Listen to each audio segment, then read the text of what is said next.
Greetings to all of you who are members and friends of Grace Church. I'm Mike Minnix. I'm privileged to be the pastor of this congregation, and I wanted to greet you today at the beginning of our weekly video to bring you up to date on a few things. First of all, I enjoy saying that I am privileged to be the pastor of this congregation, for this is an intentionally inclusive congregation, one that looks for those who are on the fringes, who have been ignored or mistreated, and invites them in. We are sensitive to those of the LGBTQ community and welcome folks into our congregation who are gay or lesbian or transgendered. We are sensitive to the racial issues that exist in our culture at this time and welcome those who are of African American or Asian or Latino extraction. It is good to be a part of an inclusive congregation. Those who've made mistakes in the past but are seeking a better way are all welcome and always welcome at Grace Church. What a grand place it is to be, where we seek to follow Jesus' commands and the gospel's mandate, to proclaim the good news of the gospel to all the world. For us at Grace Church, that means no one is excluded. No one is left out. No one is not welcomed into the community of faith. I've been hearing lots of questions from you and from other folks about what we are doing in worship and when we're going to reopen to corporate worship at Grace Church. We are watching the stats day by day and week by week, hoping that we will be able to gather for worship again soon. What we're watching is the positivity rate of the COVID infection. And we are waiting until that positivity rate reaches or goes below 5%. And in Dauphin County, that has happened only one Sunday since March. We have been away from each other for 6 full months now, with the exception of one Sunday when the positivity rate went down. The next week, it shot right back up, so we've not been able to meet since then. But we are watching that, and we will let you know through our email blast and on the website when the time comes when we are able to reopen and to meet again. I hope and I trust that it will be soon. Just this morning, and this is Wednesday morning that I'm speaking to you from the sanctuary of Grace Church. Just this morning, we met with representatives of the House of Representatives of the Commonwealth of Pennsylvania, because we are going to hold a ceremonial session of the legislature here at Grace Church on September 30th at 11 o'clock. And all of you who are members of Grace Church, friends of Grace Church, are invited and encouraged to attend September the 30th at 11. This commemorates the time when the state legislature met at Grace Church after the Capitol building burned in 1897. It'll be a grand day for us as we are celebrating our 200th year as a congregation. Wayne Bender is going to have much more to say to you in just a minute or two about that ceremonial session, and he'll give you more details. But I wanted to mention it to you as well. How grateful we are to Shelley, our music director, for all that she does to assemble these videos and make it possible for us to meet together and worship together in this way. Here we go again.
Hello, Grace Church. I'm working with the Bicentennial Committee, and we are excited to announce that our building will once again become the capital of the state of Pennsylvania. On Wednesday, September 30th, plans have been developed that the state legislature, the House of Representatives, will hold a session in our sanctuary starting at 11 o'clock. Speaker of the House Cutler will lead a procession from the rotunda of the Capitol down State Street and into our sanctuary, where over potentially 200 representatives will be able to pass a resolution honoring Grace Church and its bicentennial.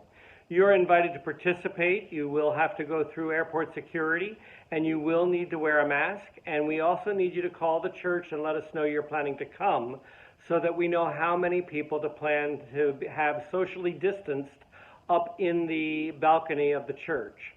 We look forward to having you there and being a part of this celebration. And the parliamentarian Clancy Myers is going to bring you a special greeting at this time. Yeah, I'm Clancy Meyer. I'm the parliamentarian for the House of Representatives, and I'm here today at Grace Church making preparations for our observance of the bicentennial of Grace Church's historic history. We are looking forward to coming and thanking the church for their gracious hospitality in hosting us in 1897 and 1898. We believe this is the first time that the House of Representatives will have reconvened here since that date, and we are certainly very happy to be here and help to celebrate this momentous occasion for Grace Church. Good morning, Grace Church. I'm here today with Rhonda Sider Edgington, and she is the daughter of Ron and Beth Sider, who was organist for some time at Grace Church. So Rhonda, tell us a little bit about your childhood. When did your dad start at the church? When you were young, or? It was before I was born, actually. So my entire childhood and young adulthood, that was my church. Oh, great. And what are some of your memories of those early experiences at the church? One of my big memories is just of being there a lot. In addition to my dad being the organist and the music director and the chancel choir director, Mom directed the children's choirs and the handbell choir. And it just seemed, and they're organized, prepared people, but it seemed like as a kid, we were there at the church all the time, whether it was Sundays hanging around while they organized music and talked with people and got things set up, or had handbell choirs, or Saturday when they were getting something ready. I think I had the feeling that I heard a colleague once quote a kid who said, like, we're always just sitting around at church, but I had the feeling that I was sitting around at church a lot. So there's that, but I have to say, I also have so many memories of just that space as a kid. It's just this kind of mysterious, fascinating place with so many nooks and crannies and just places to explore. I have a lot of memories of that kind of thing too. Great. And so you kind of followed your father's footsteps and became a musician yourself. Tell us a little about your journey. Well, so my parents, both being musicians, had me start piano lessons when I was 6, and I took from a piano teacher in Harrisburg. So we were always seen driving into Harrisburg for my piano lessons on Saturday, and then for church on Sundays and other times too. So I played the piano and liked it a lot. I have some memories. Some of my first performances were playing the piano at Grace Church in a prelude, playing one of my pieces that I was working on for my lessons. Kind of that big piano. It felt like a really big piano to me back then in this really big space. So that was a little intimidating. And then sometime in high school, my mom and dad told me that I needed to learn to play the organ because it was an infinitely more practical instrument, that I could get a job as a church organist, which is absolutely true. And I always tell people for whatever reason, was not really that thrilled about the organ as a teenager. I thought organ shoes were just the ugliest thing ever. And, pedal exercises were so tedious. And how are you ever supposed to get your feet to do all that stuff? And I mean, earlier, I do remember every now and then, taking a piano piece up to the organ and kind of trying to play on it and being just kind of intrigued and baffled by the fact that the sound was coming from so far away, whether, like it seemed like it was way, way up there in the ceiling. So I probably had a couple early organ lessons at Grace, although not a lot, just because it was further away from our house. And it wasn't until I got to college that I really got more interested in the organ. I heard other organ students playing, and I heard other instruments, and somehow it all just seemed a little more interesting. Maybe it was just too close to home before. I don't know. It's a little baffling to me, but yeah, I then kind of through the course of my undergrad and grad years transitioned to being much more mainly an organist. I still play the piano and enjoy that, but the organ is much more my thing now. And where are you at now? We live in Holland, Michigan, which is on the west side of the state, and I'm an organist at a Reformed church here in Holland. And your family's going to play today in the video, and tell us a little bit about your kids and what they're up to.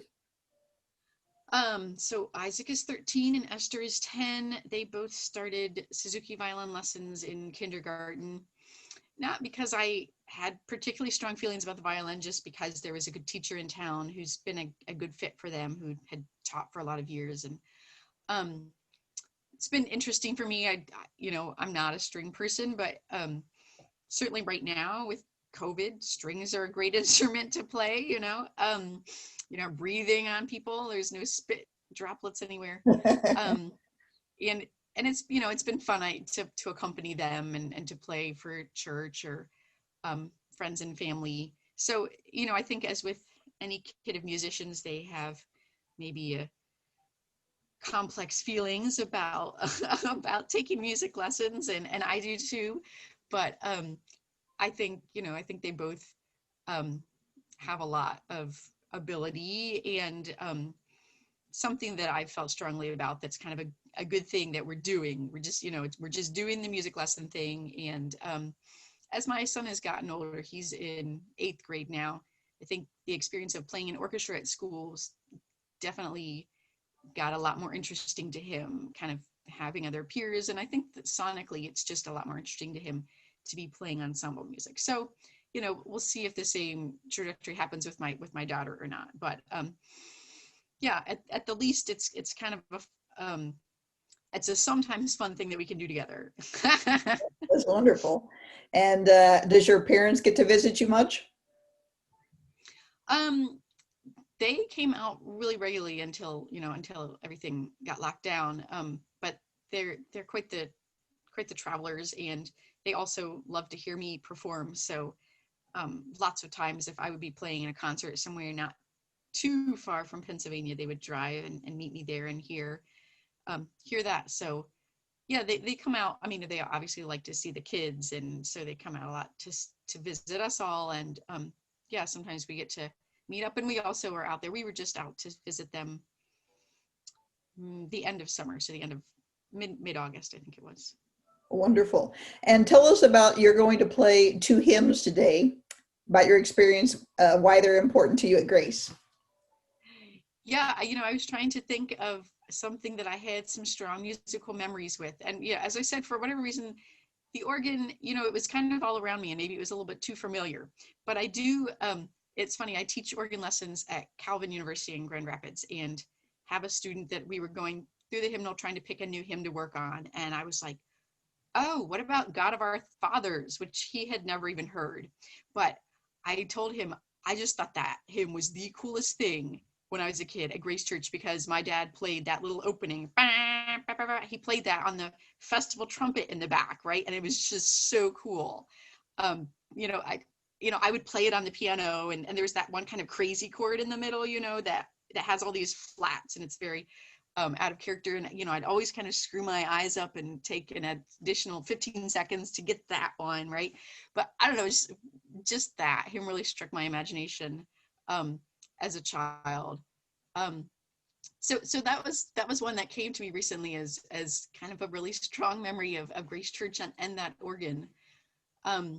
And the other one I was just playing recently at church, and it's Guide Me, O Thou Great Jehovah. And there's this kind of line near the end where, at least in the old school Methodist hymnal, there's kind of this little bass line that goes up. And I kind of could remember, at least back in those days, the choir recessed and processed in and out. And, the basses would be kind of walking past and they'd be bellowing out that bass line. And I don't know, I just thought that was really cool too. And music nerds will know that the hymn tune name for Guide Me, O Thou Great Jehovah is Cum Rhonda, which is not spelled quite the same. I think it's an Irish name. But so of course I have certain affinity for that hymn as well because of that. Great. Well, it's so wonderful to have you here with us today and to have your family play as well. And we remember so much about the experiences of your father and how his great ministry to the church for many years, and your mom as well. So Ron and Beth Sider were very pleased and happy to have their daughter, Rhonda, right here with us today. Thank you, Rhonda.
A reading from Exodus 14, verses 19 through 31.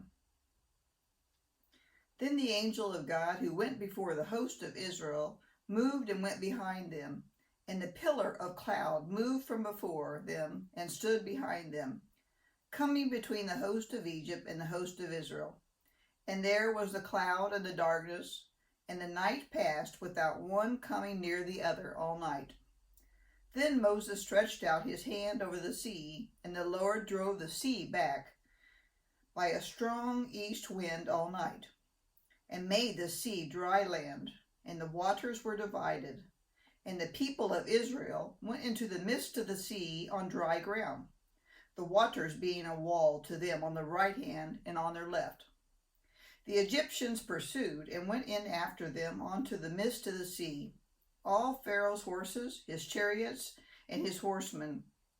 And in the morning watch, the Lord in the pillar of fire and of cloud looked down upon the host of the Egyptians, and discomfited the host of the Egyptians, clogging their chariot wheels so that they drove heavily. And the Egyptians said, "Let us flee from before Israel, for the Lord fights for them against the Egyptians. Then the Lord said to Moses, "Stretch out your hand over the sea, that the water may come back upon the Egyptians, upon their chariots, and upon their horsemen."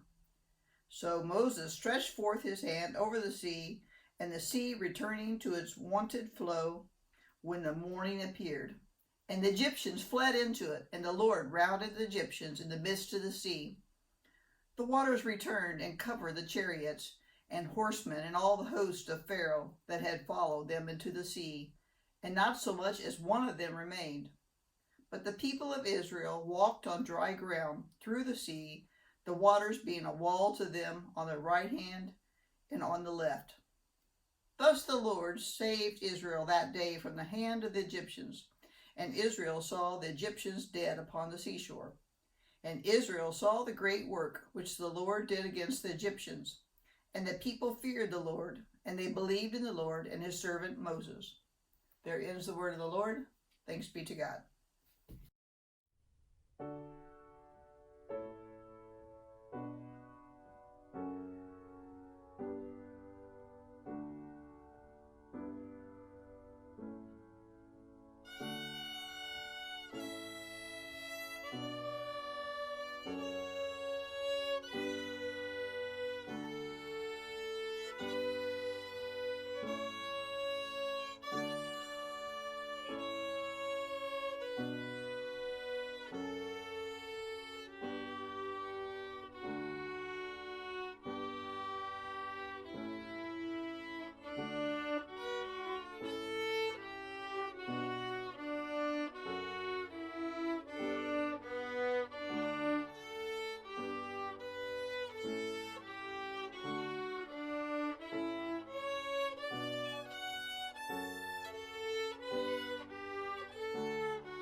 A reading from Romans chapter 14, 1-12.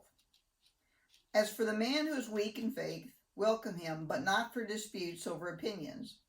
One believes he may eat anything, while the weak man eats only vegetables. Let him not who eats despise him who abstains, and let him not who abstains pass judgment on him who eats, for God has welcomed him.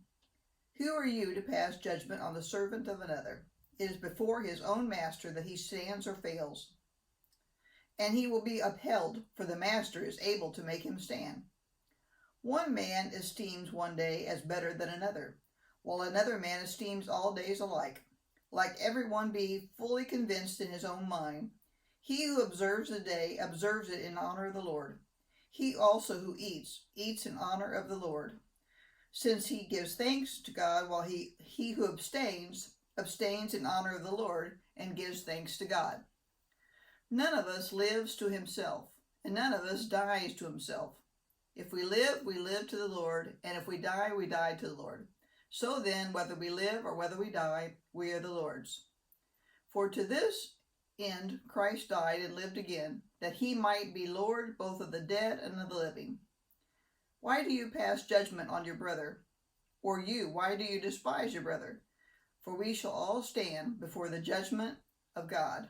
For it is written, As I live, says the Lord, every knee shall bow to me, and every tongue shall give praise to God.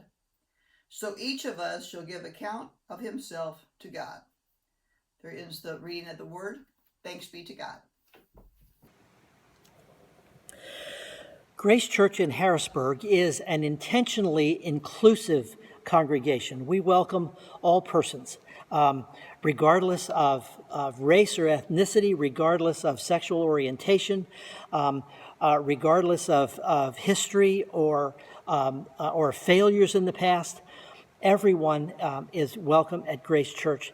It is an energizing place to be because of the openness of this congregation and the welcome that the Grace Church congregation extends to everyone. I wanted to say that today as I prepare to offer you this sermon because it has something in particular to do with what I'm going to be talking about.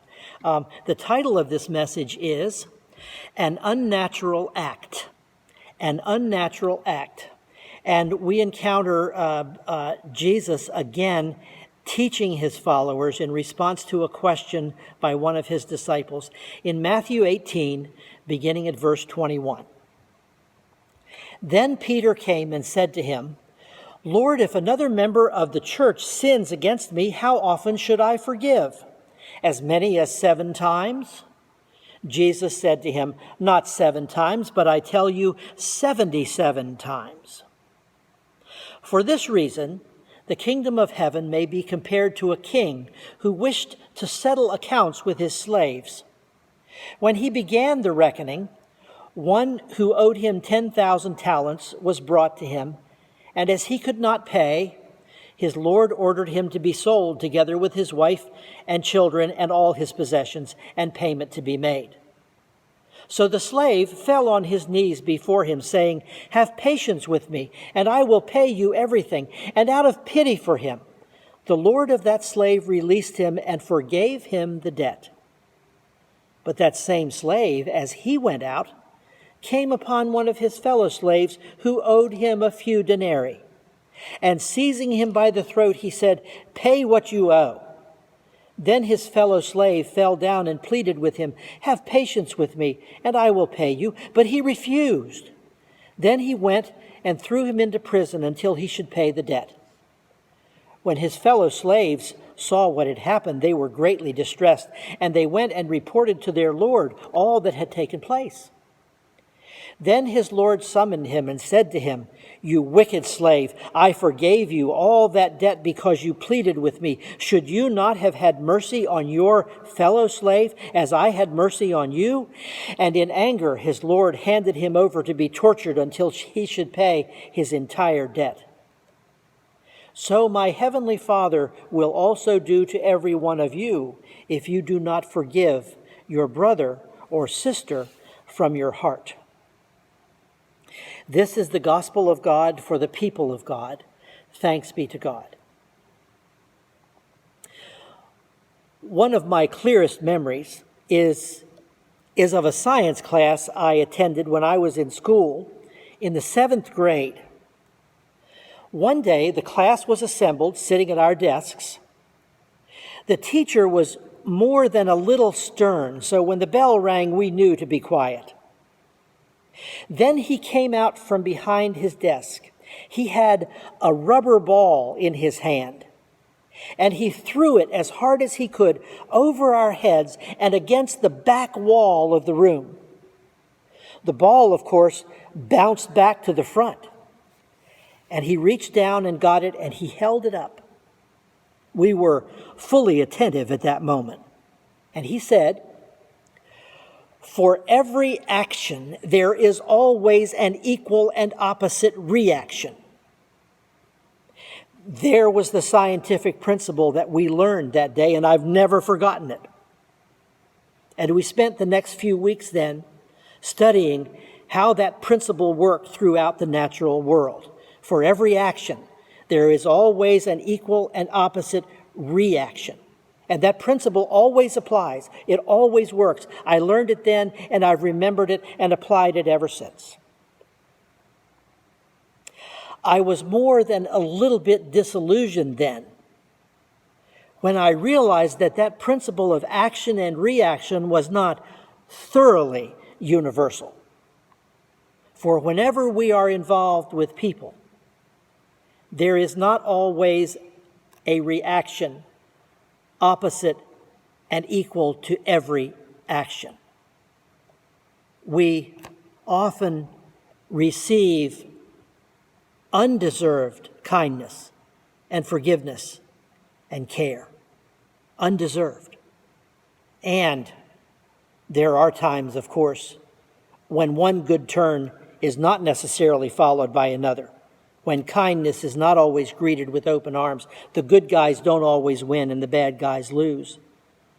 And with many of us, there is a lot of action on us, but sometimes little reaction from us. Much input with little output. Peter thought he was being magnanimous when he addressed Jesus. He thought he was being magnanimous when he was willing to forgive someone who had wronged him 7 times. My goodness, 7 times. The law only required 3, and Peter was willing to go 7. And Jesus responded, in effect, forgiveness is not something that you count. It is the way you live. Jesus went on to tell the story, one of his remarkable parables. The kingdom of heaven is like this. A king forgave the debt of a servant who owed him millions of dollars.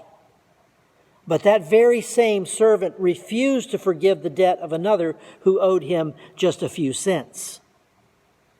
And the king responded to that, "You wicked slave, I forgave you all of that debt because you pleaded with me.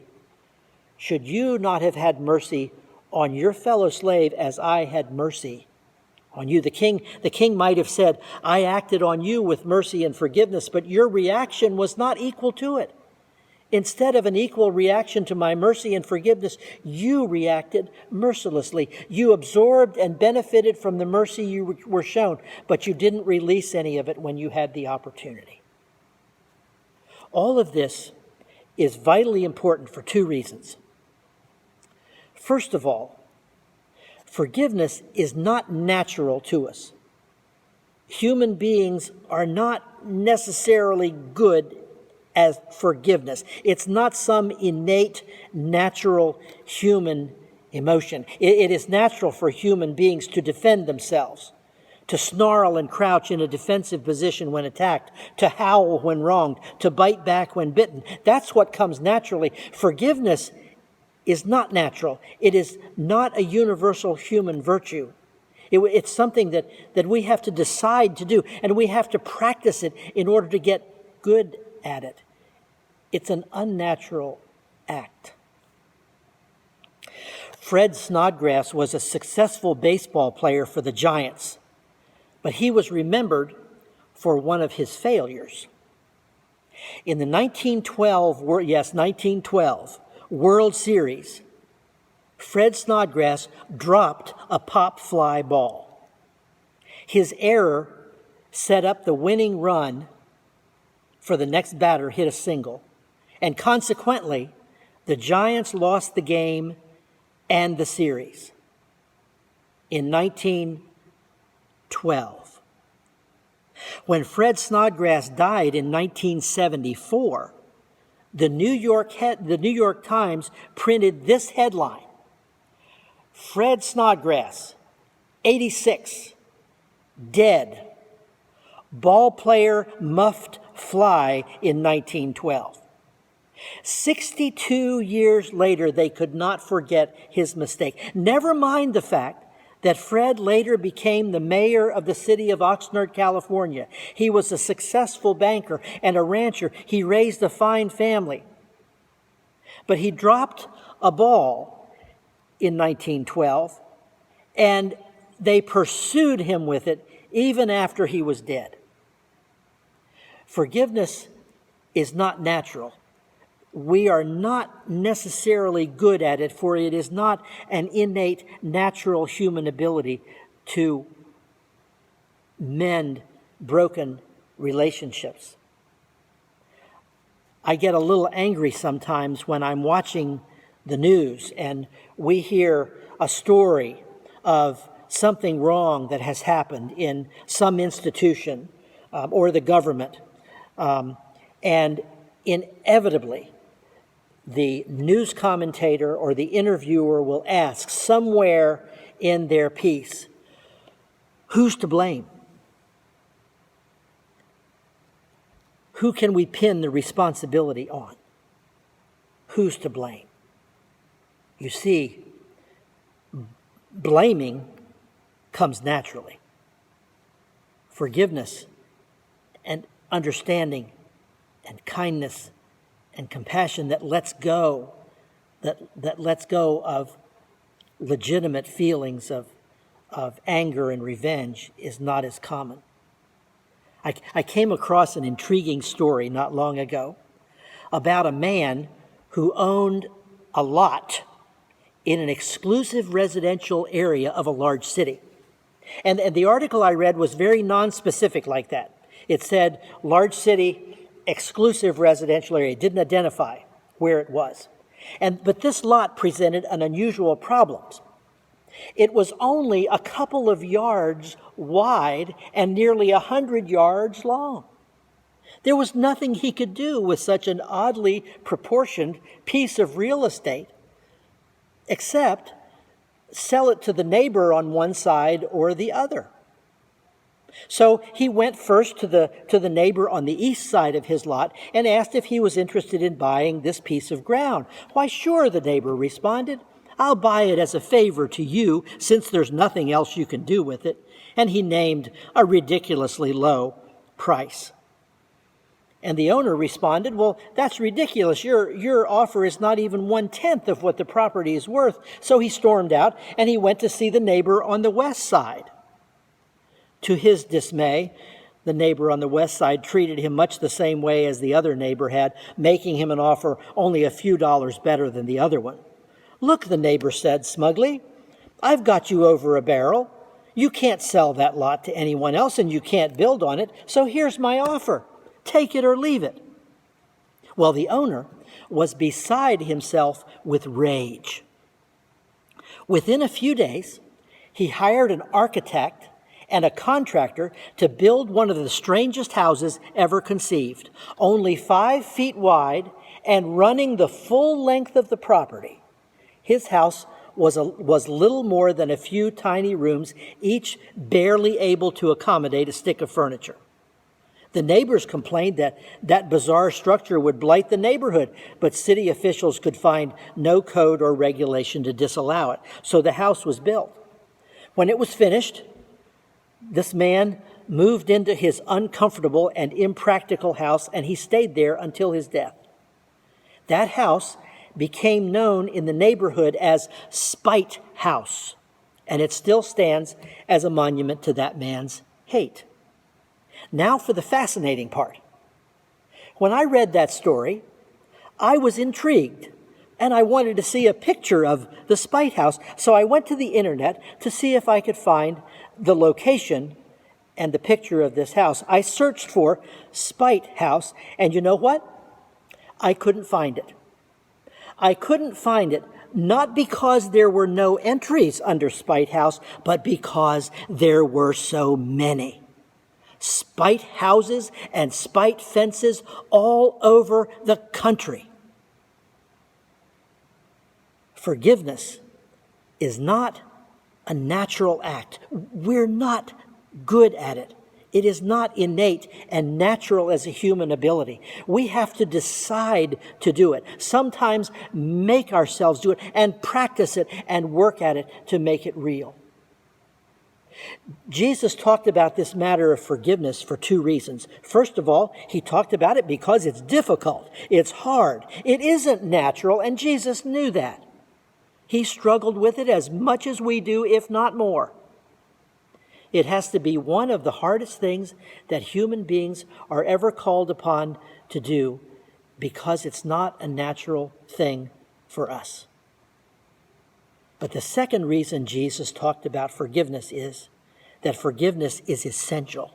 It is indispensable for human life, for human relationships. and for the church.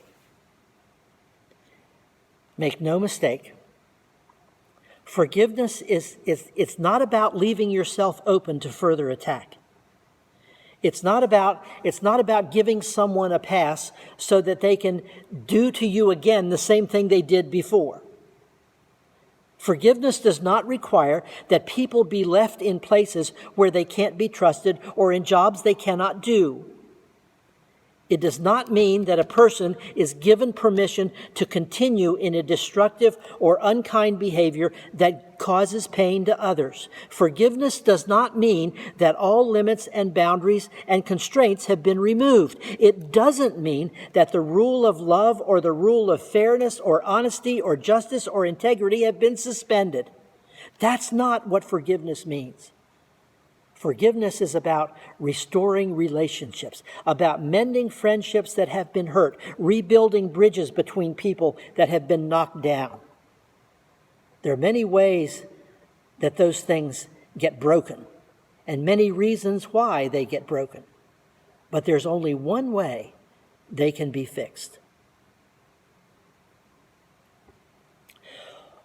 On a Friday afternoon, after we had stripped him of his dignity, after his friends had forsaken him and fled, after the soldiers had spit upon him and whipped him, after the trial, we dragged him up a hill, nailed his hands and feet, and crucified him. As he hung there, bleeding to death, he looked down at us, and the king said, "Father, forgive them." This we have received. What shall we give in return? Amen.